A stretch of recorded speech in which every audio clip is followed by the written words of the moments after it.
So today we're going to get started on building an outdoor shower, and I guess get started is the wrong term because I set the post for this about 3 or 4 weeks ago. Let me show you guys kind of where this thing sits in relation to the house, the pond, and talk about why I'm doing it and what I've got done so far. So here's the bridge I built a while back. I don't think you guys got to see it with my asphalt path that leads up to the house now. Not perfect, just something to get by for now. Need to spray, make it thicker, etc.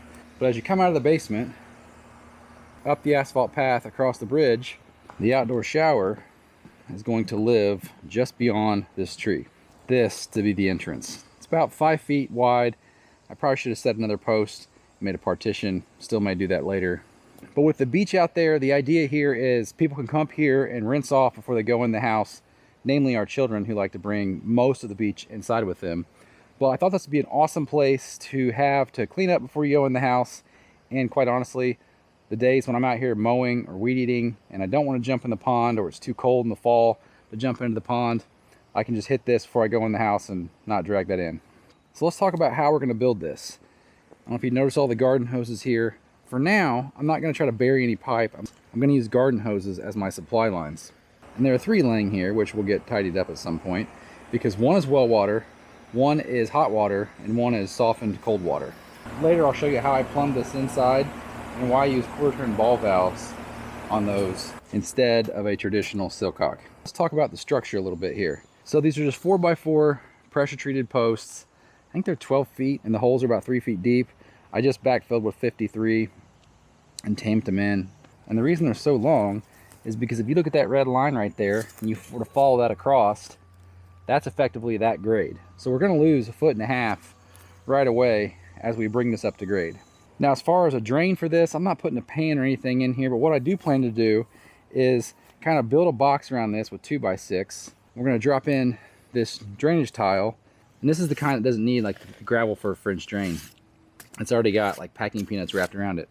We're going to set that in there for drainage and then cover it all with a bunch of number 8 gravel. This is just clean number 8 river rock looking stuff. Should allow for good drainage, which is important because this area does pick up a lot of watershed as it comes around the barn and across the drive. Those pipes will be laying this way and then drain down into the ditch. And for the inside floor, when we built the house, we had, I think, 9 of these pieces of stone left over. These are effectively a hearthstone. And so these will sit down on top of or in that gravel and kind of provide a hard surface. I would say I'm doing this on the cheap, but I ended up buying all Delta rough-in valves and trims, chrome because it's the cheapest and likely the most durable for outdoor. Didn't want it to leak. But as far as the outside structure, we're going to use a bunch of the milled up 1x I have laying out over there under the tarp. I'm just going to do slats around the outside of it and then come back with a sprayer full of Thompson water seal and water seal it. It might rot at some point, but for now, it'll work. So like I said, we're going to do 3 wide and we'll leave an overhang on the back. One thing I don't want to do with this build is overthink it. It's an outdoor shower. You need slope, you need water. Not much more than that. All right, let's get these babies in here. Let's see. I did a little more brainstorming and work off camera. Like I said, I don't have a blueprint for this. This is a tentative plan I'm working from, but just kind of ad-libbing it. So ended up throwing some 53 limestone underneath all this just to give it a nice base that I could rake out and have good grade. I know I have fall from here to there, but there was kind of a sag in the middle and I wanted to have a nice even fall. Probably continue to work off camera and just pop on and show you guys because this could become a long video if I show you everything. I added 2 2x6s on the inside of the post, like I said, on both sides, and then a cross member here to kind of separate the outside from the inside of the shower, and one there. And while these are structural to help keep the post and everything square, mostly square, the biggest need for those right now is when I put the number 8 gravel in here to keep it from spilling out.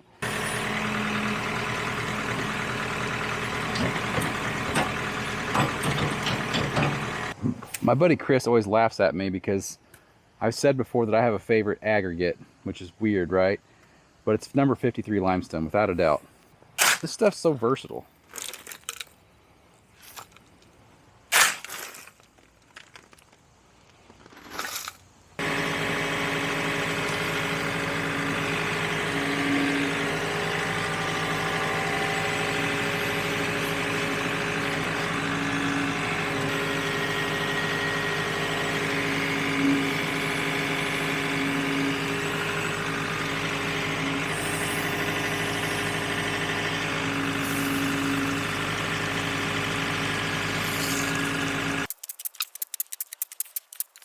The old foot rake.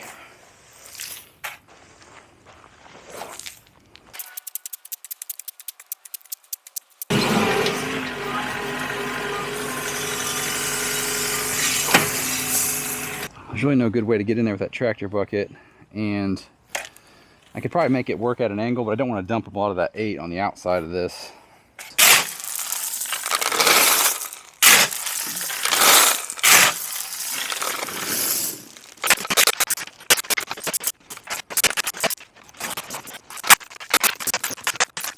So I was able to get the tractor in here at an angle up and over to finish loading most of this stuff. Use the old foot rake here to clean it up. I don't know if you guys can tell the elevation change now. Started closing this in. I went ahead and did put caps on the ends of these just to keep gravel from falling into those. All ready for stone. I put some blocking in here just to add some support to this. I didn't use joist hangers, and maybe I should have because I have them in the barn. It was kind of an afterthought. However, I'm thinking by the time this thing rots and falls apart, I'm hopeful that I'm retired and have enough money I could just build a nice real big concrete structure here, something real fancy. So if we can get 10 or 15 years out of this, great. I think I've said it before in a video. It's interesting, right? Because when you're moving like 15 triaxles of dirt or whatever, this tractor's small. But then you do a project like this, and this tractor seems enormous.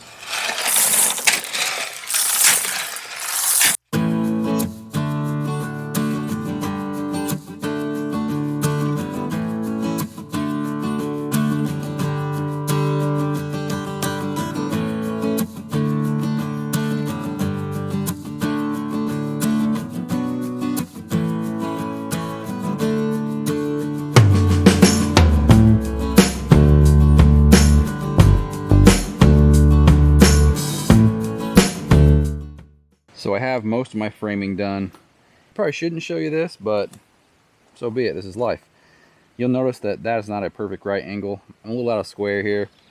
The day I set these posts, it was very quick and dirty, as fast as you can get it done kind of thing, and so I'm out of square. I kind of made up for it over here, and you know, when we trim the outside, we'll dress it up to make it look nice. I am going to put a post over on this side, leave about a 30-inch opening for the door, so I can put some niches and stuff here and just have a more private showering experience, and it probably will get a roof at some point. Overframed, yes, but is it going to fall down? Nope. So I'm just going to dig down to put this post in here, and I'm going to pull some gravel on the backside out and screw through it this way, and then across the top I'll have a support where it can grab it as well. So let's get that thing in there.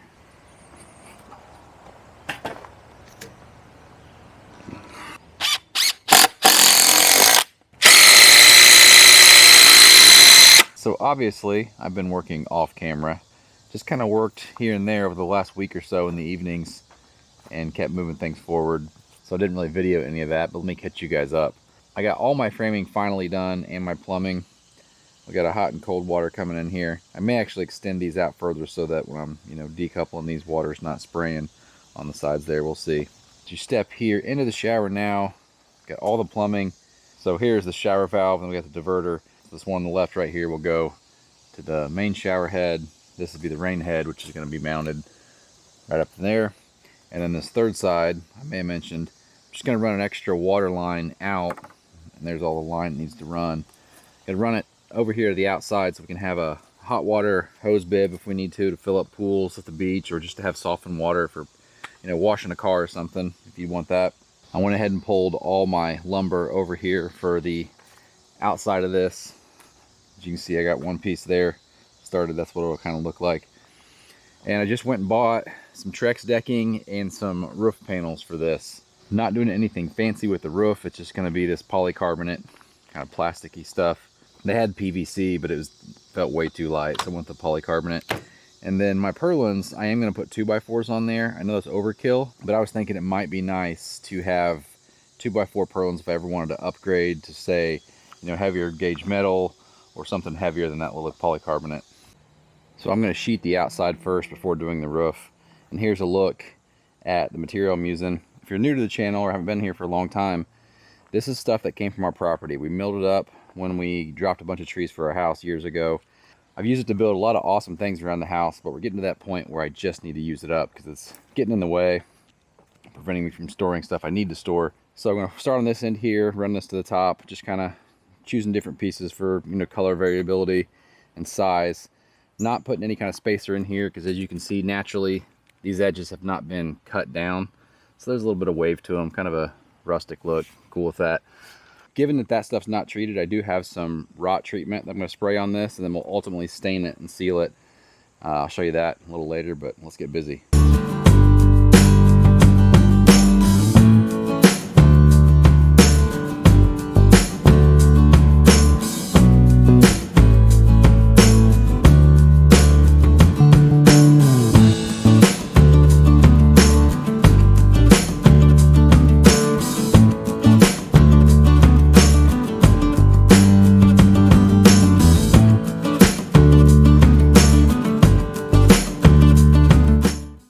It's starting to look like an all-out war zone out here, but I'm making good progress. Sorry I didn't video everything for you guys. There's a lot of time that's going into this, actually a lot more than I thought, but it'd be worth it. So let me catch you guys up again. I got the entire outside wrapped all the way down.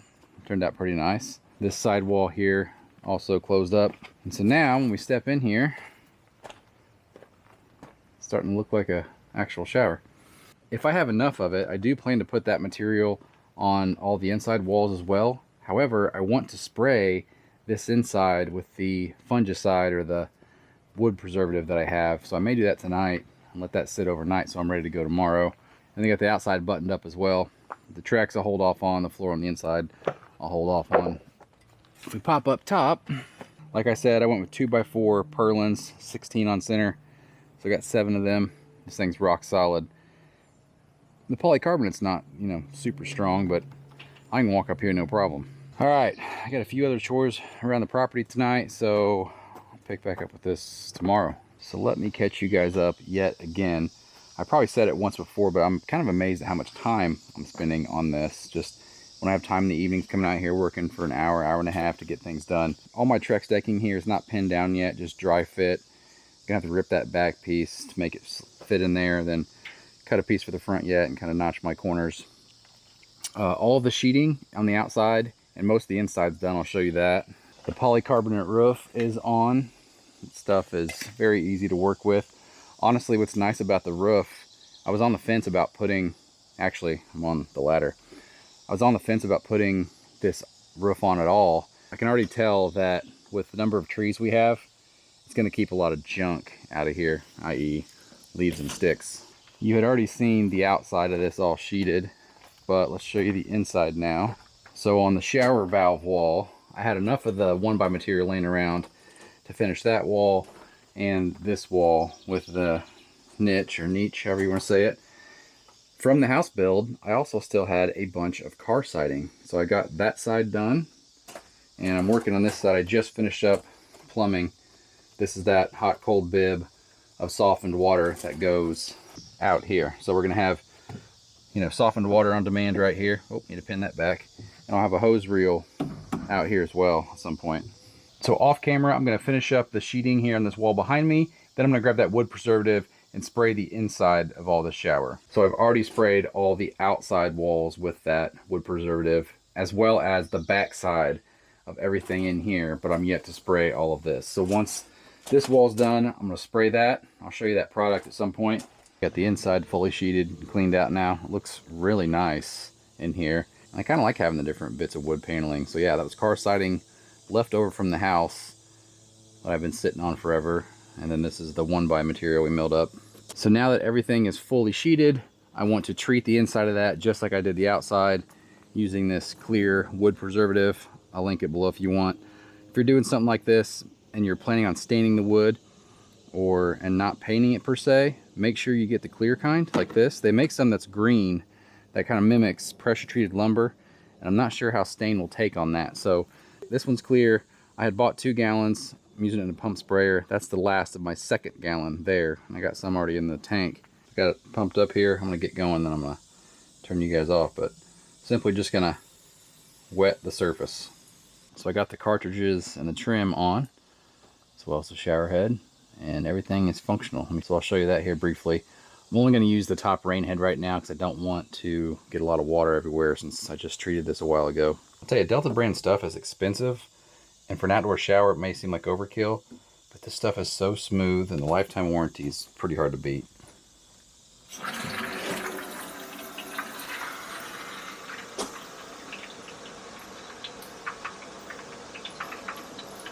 It's gonna be pretty cool. So again, that top piece is the 3 diverters. So we can do the rain head, the shower head, or the hose bib back here, or any combination thereof. I think there's 6 different combinations. Kill this real quick and I'll go show you guys how it's plumbed in the house. I still owe you that. I think I may have mentioned it, but I did extend these out just so when you're hooking and unhooking these, the water won't bleed back into the building itself.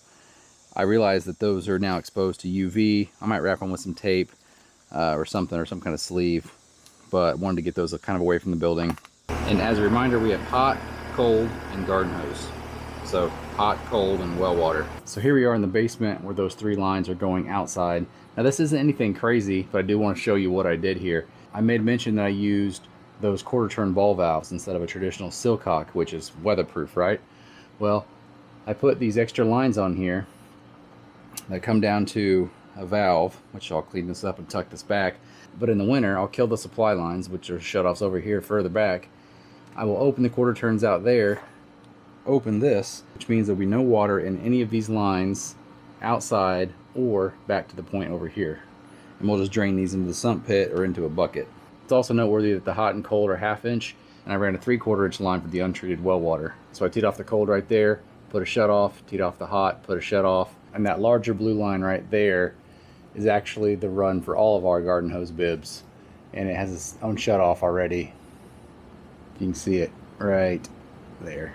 And we do have a mana block at our house. These things are so awesome. So while functional, there's still a lot to do to this thing to make it what I want. So I'm gonna actually film that in another video for you guys. I'm gathering that by now this one's pretty long. Need to extend these pipes out, bury this, make this look all nice, stain and water seal the whole thing. Gonna get some stain / Thompson water seal in here, make this thing mostly waterproof. Still gotta finish my floor, which again are these leftover Hearthstones. That'll look nice when that's in there. Gotta finish my Trex decking and pin that down, and then just bring the grade up throughout all this area. I'm gonna fill this in with gravel or some asphalt millings. Same with here, eliminate these giant steps, and actually have a set of string lights that we're gonna take tree to tree, kind of by the little shower shack and across the bridge up toward the house. The shower shack, I kind of like that. I think I need to get a sign, the shower shack. It's gonna be an awesome addition to the pond experience, as I keep saying. What's so awesome is that I actually used up all its material and didn't burn it. All the 1x, all the car siding that's been sitting out here under these tarps for about 4.5 years now. I'm glad I made use of something I've, well, already paid for. So stick around for part 2 of this video. This thing's gonna look a whole lot better when I clean everything up and just kind of put the finishing touches on it. Hope you guys enjoyed this one. We'll see you guys next time. Take care.